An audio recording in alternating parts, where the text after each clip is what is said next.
दोस्तों नमस्कार, मैं प्रभाकर सर और आप देख रहे हैं प्रभाकर एकेडमी यूट्यूब चैनल। दोस्तों हम लोग इस वीडियो में डिस्कस करेंगे क्या सीटेट 2024 का जो एग्जामिनेशन 7 जुलाई को होने वाला है उसके सीडीपी सेक्शन के बारे में डिस्कस करेंगे। किसके बारे में? जो सीडीपी सेक्शन है उसके बारे में हम लोग डिस्कस करेंगे। मीन्स बाल विकास एवं शिक्षण शास्त्र के बारे में। किसके बारे में? बाल विकास एवं शिक्षण शास्त्र के बारे में। तो दोस्तों अगर आप सीटेट का एग्जामिनेशन 7 जुलाई को देने जा रहे हैं तो इस वीडियो को स्किप न करते हुए पूरा देखिएगा, जिससे आपको बहुत ही हेल्प मिलेगी और आप क्या करेंगे कि 30 में से 30 नंबर लाने की कोशिश करेंगे। प्रैक्टिस भी इसके साथ करते रहिएगा। इस वीडियो को देखने के साथ साथ आप प्रैक्टिस सेट से प्रैक्टिस भी करते रहिएगा, जिससे कि आपका नंबर पता चलता रहे कि कितना कितना नंबर आ रहा है। प्रैक्टिस करने से बहुत सारी चीज़ें आपको एक्सपीरियंस मिलती है। हूबहू वैसे ही क्वेश्चन आपके एग्जामिनेशन में पूछे जाते हैं। दोस्तों देर न करते हुए आइए वीडियो की शुरुआत करते हैं। तो दोस्तों मैं बता दूं कि आपको अगर प्रभाकर एकेडमी का नोट्स चाहिए तो आप दिए गए नंबर पे कांटेक्ट कर सकते हैं, जिससे कि आपको प्रभाकर एकेडमी के नोट्स हर एक सब्जेक्ट के प्रोवाइड कराए जा सकते हैं जो सीटेट के एग्जामिनेशन होने वाले हैं उसके। ओके दोस्तों, तो हम वीडियो की शुरुआत करते हैं। तो दोस्तों मैं बता दूं कि पिछली क्लासेज में हम लोगों ने माइंड मैपिंग के बारे में डिस्कस कर लिया था। अब हम लोग नेक्स्ट पोर्शन के बारे में डिस्कस करेंगे। क्या है उसके बारे में डिस्कस करेंगे। संवेग क्या होता है उसके बारे में डिस्कस कर देंगे। इमोशन क्या होता है? ये वह स्थिति होती है जिसमें व्यक्ति उत्तेजित हो जाता है। क्या हो जाता है? उत्तेजित हो जाता है और इसे अलग अलग शारीरिक परिवर्तनों द्वारा पहचाना जा सकता है। जो संवेग होता है इसको अलग अलग शारीरिक परिवर्तनों के द्वारा पहचाना जा सकता है। तो कैसे पहचाना जा सकता है उसके बारे में डिस्कस करते हैं। जैसे संवेग के प्रकार कौन कौन से होते हैं, जो संवेग के प्रकार कौन कौन से होते हैं उसके बारे में देखते हैं। क्या टाइप्स ऑफ इमोशन क्या होता है। तो दोस्तों मैं बता दूं कि मैकडूगल को संवेग का जनक कहा जाता है। क्या किसका जनक कहा जाता है? संवेग का जनक मैकडूगल को कहा जाता है। और इन्होंने 14 प्रकार की मूल प्रवृत्तियां बताई हैं। क्या बताई हैं? मूल प्रकार की 14 प्रवृत्तियां बताई हुई 14 प्रकार की मूल प्रवृत्तियां बताई हुई हैं।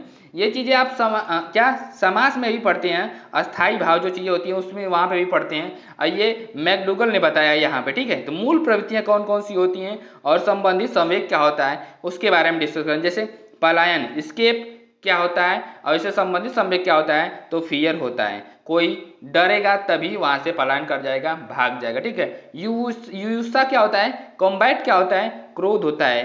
क्रोध मीन्स एंगर। ठीक है। और रिपल्सन क्या होता है? निवृत्ति मीन्स घृणा होता है। क्या होता है? घृणा। जब कोई किसी से घृणा करता है उसको कोई देखना नहीं चाहता, उसको आदमी देखना नहीं चाहता। ठीक है।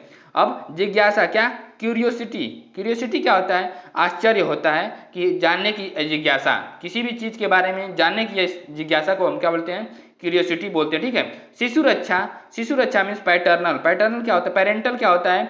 वात्सल्य रस। क्या? वात्सल्य रस लव होता है। लव संबंधित संवेग क्या है? वात्सल्य। ठीक है।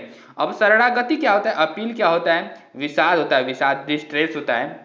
और कंस्ट्रक्शन क्या होता है? रचनात्मक क्या होता है? संरचनात्मक भावना जो होता है उसका संवेग होता है संरचनात्मक भावना। Feeling of creativeness. और संचय प्रवृत्ति क्या होता है? एक्यूजिएशन क्या होता है? स्वामित्व की भावना, खुद का वो चीज होने की भावना। फीलिंग ऑफ ओनरशिप होने की भावना। ठीक है। तो ये क्या है? उसके संवेग हैं। ठीक है। और क्या दिया हुआ है? सामूहिकता मीन्स एकाकीपन। क्या? एकाकीपन। सामूहिकता का क्या होगा? संवेग एकाकीपन होगा। और काम सेक्स का क्या होगा? कामुकता होगा। क्या होगा? कामुकता। और आत्मगौरव का क्या होगा? सेल्फ असेसन का श्रेष्ठता की भावना होगी। और दैन्य का क्या होगा? सबमिशन का क्या होगा? आत्महीनता होगा, निगेटिव सेल्फ फीलिंग। ठीक है। ओजन अन्वेषण का क्या होगा? फूड सीख भोजन। ये क्या है? यहाँ भोजन नहीं, ओजन नहीं है, यहाँ पे भोजन होना चाहिए। ठीक है। ये भोजन अन्वेषण का फूड सीकिंग का हो जाएगा, क्या? भूख हो जाएगा, एपेटाइट हो जाएगा। ओके दोस्तों। हास का क्या होता है? हास का क्या होता है? लाफ्टर का आमोद होता है। क्या होता है? हास का क्या होता है? आमोद होता है, अम्यूजमेंट होता है लाफ्टर का। ठीक है। संज्ञान और संवेग आपस से संबंधित, आपस में क्या होते हैं? संबंधित होते हैं, एक दूसरे से संबंधित होते हैं संज्ञान और संवेग। ठीक है। अब मोटिवेशन के बारे में डिस्कस करते क्या? अभिप्रेरणा होता क्या है? अभिप्रेरणा जो मोटिवेशन क्या होता है उसके बारे में डिस्कस करते हैं कि अभिप्रेरणा एक ऐसी आंतरिक शक्ति है। क्या है? एक आंतरिक शक्ति है या बल है या जोश जुनून है होता है जो व्यक्ति को लक्ष्य की ओर ले जाता है। कहाँ पे ले जाता है? लक्ष्य की ओर ले जाता है या अग्रसर करता है। और जैसे पेपर पास करने के लिए बच्चों को जो शक्ति लगाते हैं, सेल्फ मोटिवेटेड होते हैं या खुद किसी और से मोटिवेटेड होते हैं, उसको हम अभिप्रेरणा बोलते हैं या मोटिवेशन बोलते हैं। ठीक है, पेपर को पास करने के लिए जो जितना भी बल लगा लेंगे, मतलब जितना भी पढ़ने की कोशिश करेंगे। ठीक है, अब अभिप्रेरणा की दो प्रकार की होती है। क्या? अभिप्रेरणा भी 2 टाइप्स की होती हैं। क्या होती हैं? एक आंतरिक अभिप्रेरणा होती है, एक एक्सटर्नल अभिप्रेरणा होती है, मीन्स बाह्य अभिप्रेरणा होती है। ठीक है, अब हम लोग डिस्कस करेंगे इसके बारे में। आंतरिक अभिप्रेरणा, इंटरनल अभिप्रेरणा क्या होती है, इंटरनल मोटिवेशन क्या होता है। जब कोई व्यक्ति किसी काम को करने के लिए आंतरिक रूप से अभिप्रेरित होता है तो वह आंतरिक अभिप्रेरणा कहलाती है। जैसे अगर कोई अपनी मर्जी से टीचर बनना चाहता है तो वो आंतरिक रूप से अभिप्रेरित है, मीन्स वो आंतरिक रूप से अभिप्रेरित है। अगर मान लीजिए कोई टीचर नहीं बनना चाहता है और उसके माता पिता ने उसको बीटीसी में एडमिशन करा दिया तो वो आंतरिक रूप से अभिप्रेरणा नहीं रहेगा। वो अपने माता पिता के द्वारा एडमिशन करा देने से वो उसकी मजबूरी बन जाएगी कि वो उसका काम अपना कर रहा है, मतलब पढ़ाने के लिए एडमिशन करा दिया गया। ठीक है, ये आंतरिक अभिप्रेरण नहीं होगा। अब नेक्स्ट पॉइंट के बारे में डिस्कस करते हैं। क्या? एक्सटर्नल बाह्य अभिप्रेरण क्या होता है? बाह्य अभिप्रेरण, जब कोई व्यक्ति किसी काम को करने के लिए बाह्य रूप से या दूसरों के द्वारा अभिप्रेरित होता है तो वह बाह्य अभिप्रेरणा कहलाती है। जैसे बच्चे को सरकारी अध्यापक बनने के लिए उसे पुरस्कृत करना, दंड देना या प्रशंसा या लालच देना। ऐसे अगर पुरस्कार देते हैं तो हो सकता है कि वो अभिप्रेरणा होकर के वो मतलब कि अच्छे से सरकारी स्कूल में तैयारी कर रहे हैं, जैसे कि वो सरकारी टीचर बन जाए। ठीक है, अब इसके बारे में नेक्स्ट पॉइंट के बारे में डिस्कस करते हैं, प्रिंसिपल ऑफ मोटिवेशन। मोटिवेशन के प्रिंसिपल क्या होते हैं उसके बारे में डिस्कस करते हैं। अभिप्रेरणा के सिद्धांत, किसके सिद्धांत? अभिप्रेरणा के सिद्धांत। Maslow hierarchy needs theory. क्या? Maslow hierarchy needs theory, Maslow का आवश्यकता और पदानुक्रम, मैस्लो का आवश्यकता पदानुक्रम। ठीक है, या और self actualization theory, self actualization theory, आत्मसिद्धि का सिद्धांत। इसे भी हम मैस्लो की जो सिद्धांत को क्या बोलते हैं? आत्मसिद्धि का सिद्धांत भी बोला जाता है। इस सिद्धांत के प्रतिपादक कौन है? अब्राहम मैस्लो हैं, अब्राहम एच मैस्लो हैं, जो 1968 से लेकर के 1970 तक थे। ठीक है, अब्राहम एच मैस्लो, इनका नाम पूरा क्या है? अब्राहम एच मैस्लो नाम था। अब नेक्स्ट पॉइंट के बारे में डिस्कस करते हैं। क्या नेक्स्ट पॉइंट क्या है? मैस्लो के अनुसार उन्होंने क्या बताया हुआ है कि मैस्लो के अनुसार हमारी 5 तरह की आवश्यकताएं होती हैं। कितनी तरह की आवश्यकताएं होती हैं? 5 तरह की आवश्यकताएं होती है। दैहिक आवश्यकताएं, फिजियोलॉजिकल नीड्स, सुरक्षा की मांग, सेफ्टी नीड्स, आत्मीय की आवश्यकता, बिलोंगिंग्स नीड्स, सम्मान की आवश्यकता, स्टीम नीड्स, आत्मसिद्धि की आवश्यकता, सेल्फ एक्चुअलाइजेशन की। ठीक है, मैस्लो के अनुसार हमारी 5 तरह की आवश्यकताएं होती हैं, तो ये 5 तरह की आवश्यकताएं इन्होंने बताया है। अब नेक्स्ट पॉइंट के बारे में डिस्कस करते हैं। क्या नेक्स्ट पॉइंट क्या है? अभिप्रेरणा का चक्र। अभिप्रेरणा का चक्र कैसे होता है उसके बारे में हम लोग डिस्कस करते हैं। पहले क्या होता है? अभिप्रेरणा के चक्र में आवश्यकता होती है। क्या होती है? आवश्यकता होती है। बोला जाता है आवश्यकता ही किसी भी चीज़ की जननी होती है। ठीक है, किसी भी चीज़ की का इन्वेंशन ही आवश्यकता होता है। ठीक है, आवश्यकता यहाँ पे नीड्स हो गया। उसके बाद अंतर्नोद, प्रबल प्रेरणा, ड्राइव्स। ठीक है, उद्वेलन, उत्तेजना, स्टिमुलस, रस। ठीक है, लक्ष्य निर्दिष्ट व्यवहार, गोल डायरेक्टेड बिहेवियर। क्या? गोल डायरेक्टेड बिहेवियर, उपलब्धि, अचीवमेंट होता है। उसके बाद 6 वाला क्या है? उद्वेलन, उत्तेजना की कमी, रिडक्शन ऑफ एरोसेल। ठीक है, यहाँ पे जैसे दिया शुरू में पहला वाला ये दिया वही है, आवश्यकता, दूसरा अंतर्नोद, उद्वेलन, लक्ष्य निर्दिष्ट व्यवहार और उपलब्धि, उसके बाद उद्वेलन की कमी। ये सारी चीजें पॉइंट दिए गए हैं अभिप्रेरणा के चक्र में। नेक्स्ट पॉइंट के बारे में डिस्कस करते हैं। क्या? निदानात्मक शिक्षण और क्या उपचारात्मक शिक्षण होता क्या है? निदानात्मक शिक्षण और उपचारात्मक शिक्षण होता क्या है? डायग्नोस्टिक्स एंड रेमेडियल टीचिंग होती क्या है उसके बारे में। निदानात्मक शिक्षण क्या होता है? निदान का अर्थ होता है कारण जानना। क्या जानना? कारण जानना निदान का अर्थ होता है। यानी इसमें बच्चों की असफलता, कमियों, कठिनाइयों का पता लगाया जाता है। किसमें? निदानात्मक शिक्षण में। पहले हम डायग्नोस करेंगे कि बच्चों की कमी क्या है, बच्चों की कठिनाइयाँ क्या है, बच्चों की असफलताएं क्या है, और उसके बाद हम उस पर वर्क करेंगे जिससे बच्चे में प्रोग्रेस होगा। क्या हो जाएगी ये, डायग्नोस्टिक टीचिंग हो जाएगी ये, ठीक है। अब रेमेडियल टीचिंग क्या होता है उसके बारे में डिस्कस करते हैं। रेमेडियल टीचिंग मीन्स उपचारात्मक शिक्षण। उपचारात्मक शिक्षण क्या होता है, बच्चों की कमियों का पता लगाने के बाद उनका समाधान करना या फिर दोबारा से शिक्षण करवाना उपचारात्मक शिक्षण कहलाता है। क्या कहलाता है, उपचारात्मक शिक्षण कहलाता है। अब भाषा और चिंतन के बारे में डिस्कस करते हैं। भाषा और चिंतन क्या होता है, लैंग्वेज एंड थिंकिंग। भाषा और चिंतन, लैंग्वेज एंड थिंकिंग। भाषा अपने विचारों को दूसरों तक पहुंचाने का एक माध्यम है। भाषा क्या है, अपने विचारों को दूसरे तक पहुंचाने का एक माध्यम होती है, या दूसरे के विचारों को अपने तक समझने की जो माध्यम होता है उसको हम भाषा कहते हैं, उसे हम भाषा कहते हैं, ठीक है। भाषा और विचार में गहरा संबंध होता है। भाषा जो और विचार होती है उसमें गहरा संबंध होता है। जैसे भाषा का स्वभाव एवं क्रम क्या होता है, भाषा का स्वभाव एवं क्रम क्या होता है, अब हम उसके बारे में डिस्कस करते हैं। आगे एक एक करके हम लोग डिस्कस करते हैं। जैसे कि दिया हुआ क्या कि सुनना, सबसे पहले बच्चा अगर जन्म लेता है तो सबसे पहले क्या करेगा, वो बच्चा सुनेगा ही और कुछ नहीं करेगा, बस रो सकता है लेकिन बस उसको सुनता है। कोई भी वर्ड बोला जाएगा तो उसको ध्यान से सुनेगा, ठीक है। उसके बाद क्या करेगा, कुछ 1 साल 2 साल तक सुनेगा, उसके बाद कुछ ना कुछ माँ पा ना ये सब सारी चीजें बोलना शुरू करेगा, ठीक है। वो उसके बाद फिर क्या करेगा, पढ़ना सीखेगा, कुछ चीजों को पढ़ेगा, देखेगा कि इसको लोग क्या बोल रहे हैं, तो वो चीजें उसको रीडिंग करना शुरू करेगा, क ख ग ऐसे शुरू करेगा, धीरे धीरे करके सीखेगा, ठीक है। लास्ट में जाके राइटिंग जो स्किल होती है इसको सीखता है। किसको, राइटिंग स्किल को लास्ट में जाकर के सीखता है। मीन्स सुनना, बोलना, पढ़ना, लिखना, ये भाषा का स्वभाव एवं क्रम है। ये पूछा जाता है कि बच्चा किस क्रम में भाषा को सीखता है, तो सुनना, बोलना, पढ़ना, लिखना, LSRW मीन्स इसको इंग्लिश में आप लर्न करेंगे तो बहुत बेटर रहेगा। LSRW, listening, speaking, reading, writing. Okay दोस्तों, नेक्स्ट पॉइंट के बारे में डिस्कस करते हैं हम लोग। नेक्स्ट पॉइंट क्या है, भाषा विकास का सिद्धांत। क्या, भाषा विकास के सिद्धांत। पर पहला क्या है, परिपक्वता का सिद्धांत mean principle of maturity. Principle of maturity क्या होता है, परिपक्वता से अभिप्राय है कि भाषा अवयवों एवं स्वरों पर नियंत्रण होना है। क्या है, भाषा अवयवों एवं स्वरों पर नियंत्रण होना है। जैसे बोलने में जीभ, गला, तालु, होठ, दांत तथा स्वर यंत्र आदि परिपक्व होते हैं। क्या होते हैं, परिपक्व होते हैं, मीन्स मैच्योर होंगे तभी अच्छे से बच्चा बोल पाएगा, ठीक है। तो भाषा पर अच्छा नियंत्रण होता है और अभिव्यक्ति यानी विचारों को आदान प्रदान भी अच्छा होता है जब आदमी परिपक्व तो हो जाता है तब, ठीक है, अच्छा से आदान प्रदान होता है। अब नेक्स्ट पॉइंट के बारे में डिस्कस करते हैं। क्या कि अनुबंधन, क्या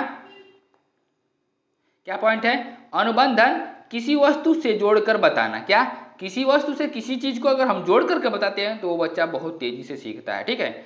सिद्धांत यह है principle of linkage. Principle of linkage, शैशवावस्था में बच्चों को शब्दों की जानकारी मूर्त वस्तुओं जो दिखाई देती है उससे जोड़ करके जब हम बताते हैं तो यदि बच्चे को किसी चीज या वस्तु को दिखाया जाता है तो बच्चा बहुत जल्दी सीखता है। मीन्स मूर्त वस्तुओं को सीख दे करके बहुत तेजी से बच्चा सीखता है, ठीक है। जैसे हमको एप्पल के बारे में बताना है तो एप्पल को हम दिखा देंगे और उसके बाद उसको हम बताएंगे कि ये बच्चा एप्पल है, रेड कलर का होता है बच्चा, तो एप्पल से, एप्पल किससे होता है, ए से होता है, तो वो सारी चीजें सीखेगा। मूर्त वस्तुओं से वो ज्यादा सीखता है। ओके दोस्तों, तो ये सारी चीजें हमको उनको दिखा करके बताना है। ये यहाँ पे पूछा, ये क्या है, अनुबंधन क्या है का सिद्धांत इसे बोलते हैं। अनुबंधन का सिद्धांत इसको बोला जाता है। मीन्स जब बच्चे को किसी भी वस्तु को दिखा करके सिखाया जाता है तो उसे अनुबंधन का सिद्धांत बोला जाता है। अब हम नेक्स्ट पॉइंट के बारे में डिस्कस करते हैं। क्या, अनुकरण का सिद्धांत। क्या, अनुकरण का सिद्धांत, नकल करने का सिद्धांत। अनुकरण, नकल करने का सिद्धांत, प्रिंसिपल ऑफ इमिटेशन। मनोवैज्ञानिकों के अनुसार बालक अपने परिवारजनों तथा साथियों का भाषा का अनुकरण करके सीखता है। क्या, अपने परिवारजनों तथा साथी जो होते हैं उनके भाषा का अनुकरण करके सीखता है। चिंतन, चिंतन क्या होता है, थिंकिंग क्या होता है, उसके बारे में हम लोग डिस्कस करते हैं। चिंतन, थिंकिंग क्या करना होता है, ठीक है। चिंतन क्या होता है, किसी भी समस्या का समाधान करने के लिए हमारे मन में जो विचार उत्पन्न होते हैं वही विचार चिंतन कहलाते हैं। क्या कहलाते हैं, चिंतन कहलाते हैं। कि हमारे मन में जो विचार उत्पन्न होते हैं वो चिंतन कहलाते हैं, ठीक है। जैसे हमारे, अगर मान लीजिए हम मैथ का कुछ क्वेश्चन सॉल्व कर रहे हैं, उसको हम सोच रहे हैं कैसे होगा, उसके हम बारे में सोच रहे हैं कि यहाँ पे कौन से फार्मूले लगाए जा सकते हैं, तो उसको हम लोग क्या बोलेंगे, चिंतन बोलेंगे, ठीक है, थिंकिंग बोलेंगे। चिंतन का आरंभ कब होता है, समस्या उत्पन्न होने पर होता है। क्या, जब प्रॉब्लम उत्पन्न होगी, समस्या उत्पन्न होगी, तभी चिंतन होगा तथा समस्या समाधान होने तक चलता है। जब तक समस्या का समाधान नहीं हो सकता है तब तक चिंतन चलता रहता है, थिंकिंग चलती रहती है, ठीक है। अब चिंतन के प्रकार कौन कौन से हैं उसके बारे में हम लोग डिस्कस करते हैं। चिंतन के प्रकार, स्वलीन चिंतन, क्या, आर्टिस्टिक थिंकिंग, आर्टिस्टिक थिंकिंग, स्वयं में लीन रहना, किसमें, खुद में लीन रहना, ऐसी कल्पना करना जिसका कोई वास्तविक रूप स्वरूप न हो, स्वलीन चिंतन कहलाता है। जिसका कोई भी वास्तविक स्वरूप नहीं होता है तो हम उसको क्या बोलते हैं, स्वलीन चिंतन कहते हैं, ठीक है। अब नेक्स्ट दूसरा वाला क्या है, यथार्थवादी चिंतन, रियलिस्टिक थिंकिंग। कोई भी चीज रियल में जब है, अब उसके बारे में थिंकिंग करेंगे तो क्या हो जाएगा, रियलिस्टिक थिंकिंग हो जाएगा। यह चिंतन वास्तविकता से संबंधित होता है, किससे, रियलिस्टिक से संबंधित होता है, हमारे जीवन डेली लाइफ से संबंधित होता है, मीन्स यथार्थवादी यह चिंतन होता है, ठीक है। अब हम नेक्स्ट पॉइंट के बारे में डिस्कस करते हैं, क्या, कि types of realistic thinking. Types of realistic thinking क्या है, 3 टाइप्स ऑफ रियलिस्टिक थिंकिंग है। पहला क्या है, अभिसारी चिंतन, क्या, कन्वर्जेंट थिंकिंग। कन्वर्जेंट मीन्स क्या है, कन्वर्जेंट थिंकिंग मतलब एक जगह कन्वर्ज होकर के सुनना, क्या, कंसंट्रेट होकर के सुनना, उसको कन्वर्जेंट थिंकिंग बोले। जैसे अभिसारी लेंस भी होता है और अपसारी लेंस होता है, तो उसी तरह ये कन्वर्जिंग लेंस होता है। अपसारी लेंस किसको बोलते हैं, अभिसारी लेंस किसको बोलते हैं, जो हमारा उत्तल लेंस होता है उसको अभिसारी लेंस बोलते हैं। तो वो चीजें यहाँ पे भी लागू हो रहे हैं, ठीक है। तो ये कन्वर्जेंट थिंकिंग क्या है, इसमें समस्याएं एक बिंदु पर केंद्रित होती हैं, क्या होती हैं, एक बिंदु पर केंद्रित होती हैं और समस्या एक ही समाधान होता है। समस्या क्या, एक ही सॉल्यूशन होता है, ठीक है। जैसे भारत की राजधानी क्या है, तो नई दिल्ली है, ठीक है, भारत की राजधानी नई दिल्ली है, यही उसका सॉल्यूशन है, एक ही सॉल्यूशन होता है, ठीक है। इसके द्वारा खोजा हुआ समाधान अंत क्लोज इंडेड वाला रहेगा, इसका कोई और उत्तर नहीं होगा, कि एक ही उत्तर होगा, क्या होगा, कि दिल्ली हो गया उसकी राजधानी, ठीक है। और कोई तरीके से इसका, जैसे मैथ अगर सॉल्व करेंगे तो उसके 2-3 तरीके हो सकते हैं, लेकिन ये क्या है, वन इंडेड, क्लोज्ड इंडेड है, ये क्या है, बंद अंत वाला क्वेश्चन आंसर होता है इसका, ठीक है। अब हम नेक्स्ट पॉइंट के बारे में डिस्कस करते हैं, क्या, अपसारी चिंतन। क्या, अपसारी चिंतन होता क्या है उसके बारे में हम लोग डिस्कस करते हैं। अपसारी चिंतन क्या होता है, डाइवर्जेंट थिंकिंग क्या होता है उसके बारे में हम लोग डिस्कस करते हैं। इसमें समस्याएं एक बिंदु पर केंद्रित नहीं होती, जो प्रॉब्लम जो होती है एक बिंदु पर केंद्रित नहीं होती है। इसमें समस्या को कल्पना, इमेजिनेशन शक्ति और सर्वजनात्मक क्रिएटिविटी और का प्रयोग करके कई प्रकार से हल किया जा सकता है। जैसे दिल्ली की विशेषताओं का वर्णन करें, दिल्ली की विशेषताओं के बारे में अगर वर्णन करना है तो उसमें बहुत सारी चीजें पॉइंट्स हो सकती हैं, ठीक है। दिल्ली भारत की राजधानी है, दिल्ली में राष्ट्रपति भवन है, बहुत सारी चीजें वहां पे हम लोग डिस्कस करते हैं। इसका कोई भी मतलब कि क्या होता है, इसके द्वारा खोजा हुआ समाधान मुक्त अंत वाला होता है, मीन्स ओपन इंडेड होता है, ठीक है, मुक्त अंत वाला होता है। तो ये क्या हो जाएगा, अपसारी चिंतन, डाइवर्जेंट थिंकिंग हो जाएगा। अब नेक्स्ट पॉइंट के बारे में डिस्कस करते, क्या, आलोचनात्मक थिंकिंग। क्या, आलोचनात्मक thinking, critical thinking. Critical thinking क्या होती है, गुण और दोषों को देखते हुए किसी बात को स्वीकार करना आलोचनात्मक चिंतन कहलाता है। क्या कहलाता है, आलोचनात्मक चिंतन कहलाता है। चिंतन के सामान्य प्रकार कितने होते हैं, चिंतन के सामान्य प्रकार कौन कौन से, अब हम लोग उसके बारे में डिस्कस करते हैं। क्या, कि प्रत्यक्षात्मक चिंतन, कंक्रीट थिंकिंग। कंक्रीट थिंकिंग प्रत्यक्ष जो चीजें, डायरेक्टली जो चीजें होती हैं प्रत्यक्ष होती हैं, कंक्रीट होती हैं, उसके बारे में, मूर्त जो चीजें होती हैं उसके बारे में डिस्कस करते हैं। जो चीजें दिखाई देती हैं उनके बारे में चिंतन करना प्रत्यक्षात्मक मतलब कि क्रिटिकल कंक्रीट थिंकिंग कहलाता है। क्या कहलाता है, कंक्रीट थिंकिंग कहलाता है। यह चिंतन निम्न स्तर पर होता है। कब होता है, यह चिंतन निम्न स्तर पर होता है। और क्या, अब्स्ट्रैक्ट थिंकिंग क्या है, अमूर्त चिंतन क्या है उसके बारे में देखते हैं। जो चीजें दिखाई नहीं देती हैं उनके बारे में विचार करना क्या, अब्स्ट्रैक्ट थिंकिंग कहलाता है। क्या कहलाता है, अब्स्ट्रैक्ट थिंकिंग चिंतन कहलाता है, ठीक है। अब हम काल्पनिक चिंतन के बारे में डिस्कस करते हैं। काल्पनिक चिंतन होता क्या है उसके बारे में डिस्कस करते हैं। इमेजिनरी थिंकिंग क्या होता है, पूर्व अनुभवों के आधार पर जब हम कल्पना करते हैं तो उसे हम काल्पनिक चिंतन कहते हैं। जो पूर्व अनुभव जो हमारे हैं, पूर्व के एक्सपीरियंस है, उसके आधार पे हम जब कोई भी चीज़ सोचेंगे तो उसको हम क्या बोलेंगे, काल्पनिक चिंतन बोलते हैं। नेक्स्ट पॉइंट के बारे में डिस्कस करते हैं, क्या, कि तार्किक चिंतन क्या होता है। तार्किक चिंतन मीन्स लॉजिकल थिंकिंग होती क्या है, किसी चीज या वस्तु के बारे में तर्क करना, विचार करना या तार्किक चिंतन के अंतर्गत आता है। क्या आता है? तार्किक चिंतन के अंतर्गत आता है। कब? जब हम उसके बारे में तर्क करते हैं, विचार करते हैं, तो तार्किक चिंतन के अंतर्गत आता है। यह चिंतन का सर्वोत्तम स्तर होता है। क्या होता है? यह चिंतन का सर्वोत्तम स्तर होता है। अब हम नेक्स्ट जेंडर के बारे में डिस्कस करते हैं। जेंडर होता क्या है उसके बारे में हम लोग डिस्कस करते हैं। ठीक है, कि जेंडर यह एक सामाजिक संरचना क्या है? सोशली कंस्ट्रक्ट है। क्या है? सोशली कंस्ट्रक्ट है जो समाज द्वारा निर्धारित होता है, जेंडर। ठीक है, जेंडर बायस होता क्या है? लैंगिक पूर्वाग्रह के बारे में डिस्कस करते हैं। इसमें मेल और फीमेल में अंतर किया जाता है। क्या किया जाता है? मेल और फीमेल में अंतर किया जाता है। जैसे स्कूल कंपटीशन में बॉयज और गर्ल में से गर्ल को प्राथमिकता देना, जैसे किसी बच्चे या तो बॉय को प्राथमिकता देना या तो गर्ल को प्राथमिकता देना, ये क्या होगा? जेंडर बायस होगा, मीन्स लैंगिक पूर्वाग्रह होगा। ठीक है, एक टीचर को हमेशा दोनों को बराबर मानना चाहिए। क्या करना चाहिए? टीचर को दोनों को बराबर मानना चाहिए और लड़का लड़की में अंतर नहीं करना चाहिए।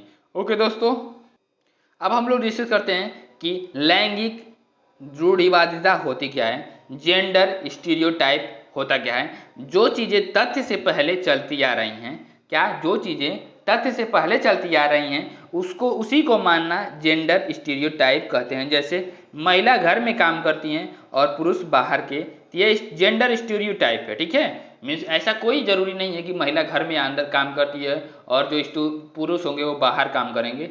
कोई भी महिला जो होती है बाहर का भी काम कर सकती है और पुरुष जो होता है अंदर का भी काम कर सकता है। ठीक है, ये कोई जेंडर बायस करने की, लैंगिक रूढ़िवादिता करने की कोई चीजें ठीक नहीं है। ठीक है, अब क्या है? शिक्षा का अधिकार RTE 2009 के बारे में डिस्कस करते हैं। वर्ष 2002 में संविधान के 86वें संशोधन में, क्या 86वें अमेंडमेंट में क्या दिया गया? अनुच्छेद 21A को, अनुच्छेद आर्टिकल 21A को भाग के 3 माध्यम से 6 से 14 वर्ष तक के सभी बच्चों को मुफ्त एवं अनिवार्य शिक्षा उपलब्ध कराने का प्रावधान किया गया। किसमें? आर्टिकल 21A में 6 से 14 वर्ष के बच्चों को मुफ्त एवं अनिवार्य शिक्षा उपलब्ध कराने का प्रावधान किया गया था। ठीक है, अब इसी को प्रभावी बनाने के लिए क्या किया गया? इसी को प्रभावी बनाने के लिए 4 अगस्त 2009 को लोकसभा में यह अधिनियम पारित किया गया कि जो 1 अप्रैल 2010 से पूरे देश में लागू हो गया। क्या हो गया? 1 अप्रैल 2010 से ये लागू कर दिया गया कि 6 से 14 वर्ष के सभी बच्चों को मुफ्त एवं अनिवार्य शिक्षा दिया जाएगा। ठीक है, RTE का ऑफिशियल नाम क्या है? The right of children to free and compulsory education act 2009, act 2009। ठीक है, द राइट ऑफ, ये पूछा जाता है RTE का फुल फॉर्म क्या, ऑफिशियल नाम क्या है? The right of children to free and compulsory education act 2009। ठीक है, निःशुल्क और अनिवार्य बाल शिक्षा का अधिकार अधिनियम 2009 है। तो ये सारी चीजें यहाँ पे आर्टिकल 2009 के बारे में हम लोग एक्ट 2009 के बारे में डिस्कस कर लिया। आगे भी कुछ पॉइंट दिए गए हैं, उसमें धारा के बारे में दिया गया है, क्या क्या चीजें गए हैं, क्योंकि ये धारा पूछी जाती हैं तो उसके बारे में भी डिस्कस करते हैं कि RTE 2009 के अनुसार प्राइवेट स्कूल में कितने प्रतिशत सीटें गरीब विद्यार्थियों के लिए आरक्षित होंगी? तो 25% होंगी। ये धारा 12 में दिया गया आर्टिकल एक्ट 2009 में। ठीक है, RTE एक्ट 2009 में दिया गया कि 25% जो सीटें रहेंगी, जो स्कूलों की, प्राइवेट स्कूलों की जो सीटें हैं 25% गरीब बच्चों के लिए फिक्स रहेंगी। ठीक है, धारा 13 में क्या दिया गया है कि प्रति व्यक्ति फीस लेने पर शुल्क का 10 गुना जुर्माना दिया जाएगा। प्रति व्यक्ति फीस लेने पर शुल्क का 10 गुना जुर्माना दिया जाएगा। ठीक है, अब धारा 14 में क्या दिया गया है उसके बारे में डिस्कस करते हैं कि किसी बालक के पास जन्म प्रमाण पत्र न होने की स्थिति में विद्यालय में प्रवेश लेने से इनकार नहीं किया जा सकता है। ठीक है, इसलिए स्कूलों पर कार्रवाई भी हो सकती है अगर एडमिशन नहीं ले रहा है तो। ठीक है, अब हम धारा 15 के बारे में डिस्कस करते हैं। धारा 15 के बारे में डिस्कस करते हैं, उसमें क्या दिया हुआ है RTE एक्ट 2009 में बच्चों को शैक्षणिक वर्ष एकेडमिक ईयर के प्रारंभ में प्रवेश दिया जाएगा। क्या किया जाएगा? शैक्षणिक वर्ष मीन्स एकेडमिक ईयर के प्रारंभ में प्रवेश दिया जाएगा, धारा 15 में दिया गया है। और धारा 16 में क्या दिया गया है? स्टूडेंट को न तो क्लास में फेल किया जाएगा और न ही विद्यालय से निकाला जाएगा, ये धारा 16 में दिया गया है। अब नेक्स्ट टाइप के बारे में धारा 17 के बारे में डिस्कस करते हैं। क्या है 17 जो है कि बच्चों को शारीरिक दंड और प्रताड़ित करना मना है। धारा 17 में दिया गया है एक्ट 2000 आरटीई एक्ट 2009 में दिया गया है कि बच्चों को शारीरिक दंड देना और प्रताड़ित करना मना है। ठीक है। धारा 24 में क्या दिया गया है, शिक्षक के कर्तव्य जो होते हैं वो दिया गया है धारा 24 में। ठीक है। अब धारा 27 में क्या दिया गया है कि आरटीई 2009 के अकॉर्डिंग शिक्षक को गैर शैक्षणिक कार्यों में नहीं लगाया जा सकता। किसमें? गैर शैक्षणिक कार्यों में नहीं लगाया जा सकता। जैसे जनगणना में तो लगाया जा सकता है, चुनाव में लगाया जा सकता है, और आपदा प्रबंधन को छोड़ करके, इन तीनों को छोड़ करके और किसी गैर शैक्षणिक कार्यों में नहीं लगाया जाएगा। किसको? टीचर को। ठीक है, ये दिया गया है। नेक्स्ट, इन तीनों कामों में लगाया जा सकता है टीचर को। अब नेक्स्ट क्या दिया गया है उसके बारे में हम लोग डिस्कस करते हैं। आरटीई 2009 के अनुसार प्राथमिक कक्षाओं में छात्र एवं शिक्षक का अनुपात क्या होता है? 30:1 होता है। मीन्स 30 बच्चे रहेंगे तो एक टीचर रहेंगे। कितने रहेंगे? 30 बच्चे रहेंगे तो एक टीचर रहेगा। ये प्राथमिक कक्षा के लिए दिया गया। किसके लिए? प्राथमिक कक्षा के लिए दिया गया है। आरटीई 2009 के अनुसार दिया गया। ठीक है। अब आरटीई 2009 के अनुसार उच्च प्राथमिक मीन्स क्या? उच्च प्राथमिक का मतलब क्या हुआ कि 6 से 8 वाले के बच्चों के लिए स्तर पर छात्र एवं शिक्षक का अनुपात क्या होना चाहिए? 35 से 1 होना चाहिए। मीन्स 35 अगर बच्चे हैं, 35 अगर बच्चे हैं तो टीचर कितना होना चाहिए? 1 टीचर होने चाहिए। ठीक है। अब आरटीई नेक्स्ट आगे पॉइंट क्या है उसके बारे में डिस्कस करते हैं कि आरटीई 2009 के अनुसार क्या? आरटीई 2009 के अनुसार कक्षा 1 से 8 तक यदि प्रवेश दिए गए सदस्यों की संख्या में बच्चों की संख्या 200 से अधिक हो गई है, जो बच्चों की संख्या 200 से अधिक हो गई है, तो विद्यार्थी एवं शिक्षक का अनुपात क्या हो जाएगा? 40:1 हो जाएगा। क्या हो जाएगा? 40:1 हो जाएगा। ठीक है। यदि प्राथमिक स्तर पर 150 से अधिक बच्चे हो तो इसके लिए प्रावधान है कि एक प्रधानाध्यापक और 5 शिक्षक होने चाहिए। कितने होने चाहिए? एक प्रधानाध्यापक और 5 शिक्षक होने चाहिए। एक गवर्नमेंट का रेशियो है। ठीक है, गवर्नमेंट का रेशियो है, बट रेशियो ये फुलफिल भी नहीं हो रही है। उसके बावजूद भी गवर्नमेंट हमको टीचर, सरकारी टीचर की वैकेंसी नहीं दे रही है। ठीक है, ये गवर्नमेंट तो बहुत गलत कर रही है। ठीक है, कि आरटीई 2009 के अनुसार क्या है? शिक्षक के लिए एक सप्ताह में न्यूनतम कितने घंटे कार्य करने होते हैं? तो 45 घंटे कार्य करने होते हैं। ये क्वेश्चन पूछे जाते हैं दोस्तों। मैं बता दूं कि यहाँ से क्वेश्चन अराइज ही होते हैं, पूछे ही जाते हैं, जरूर पूछे जाते हैं। ठीक है दोस्तों, तो इसको ध्यान से देखिएगा। उसके बाद क्या है? नेक्स्ट पॉइंट क्या है उसके बारे में डिस्कस करते हैं। एक एक पॉइंट को हम लोग डिस्कस करेंगे। एक एक पॉइंट, ये मोस्ट इंपॉर्टेंट पॉइंट है दोस्तों। ये जो मोस्ट इंपॉर्टेंट पॉइंट है, आरटीई 2009 के अनुसार प्राथमिक स्तर पर न्यूनतम शैक्षणिक घंटे व कार्य दिवस कितने होने चाहिए? 800 घंटे होने चाहिए। न्यूनतम कितने होने चाहिए? 800 घंटे और 200 दिन, 200 डे क्लास चलनी चाहिए। ठीक है, आरटीई 2009 के अनुसार उच्च प्राथमिक स्तर पर न्यूनतम शैक्षणिक घंटे व कार्य दिवस कितना होता है? 1000 घंटे और 220 दिन होता है। ये डायरेक्टली क्वेश्चन अराइज कर लिए जाते हैं यहीं से। ठीक है, आरटीई 2009 के अनुसार किस कक्षा तक बच्चे को निष्कासित नहीं किया जा सकता है? तो कक्षा 8 तक बच्चों को निष्कासित नहीं किया जा सकता है। ठीक है, आरटीई 2009 के अनुसार कक्षा 1 से 5 तक के जो बालकों के घर से विद्यालय की दूरी होती है वो 1 किलोमीटर होनी चाहिए। कितनी होनी चाहिए? 1 किलोमीटर। घर से विद्यालय की दूरी 1 किलोमीटर होनी चाहिए। ठीक है, अब इसके बारे में नेक्स्ट पॉइंट क्या है? आरटीई 2009 के अनुसार एसएमसी जो स्कूल मैनेजमेंट कमेटी होती है का अध्यक्ष कौन होता है? अभिभावक होता है। कोई ना कोई एक अभिभावक क्या होता है? स्कूल मैनेजमेंट कमेटी का अभिभावक अध्यक्ष होता है। ठीक है, उसी गांव का होता है। ठीक है, जिस गांव में वो स्कूल है। अब नेक्स्ट पॉइंट के बारे में डिस्कस करते हैं क्या कि इस अधिनियम के अनुसार स्कूल के विकास के अनुदान एवं खर्च का उत्तरदायित्व विद्यालय प्रबंधन समिति का होता है। किसका होता है? स्कूल असेसमेंट कमेटी का होता है। ठीक है, आरटीई 2009 के अनुसार विशेष आवश्यकताओं वाले बच्चों को किस शिक्षा व्यवस्था के अंतर्गत पढ़ना चाहिए? तो समावेशी शिक्षा, इंक्लूसिव शिक्षा व्यवस्था, जो इंक्लूसिव शिक्षा एजुकेशन सिस्टम, उसके अनुसार हमको पढ़ना चाहिए, समावेशी शिक्षा के अनुसार। ठीक है, शिक्षा का अधिनियम क्या है?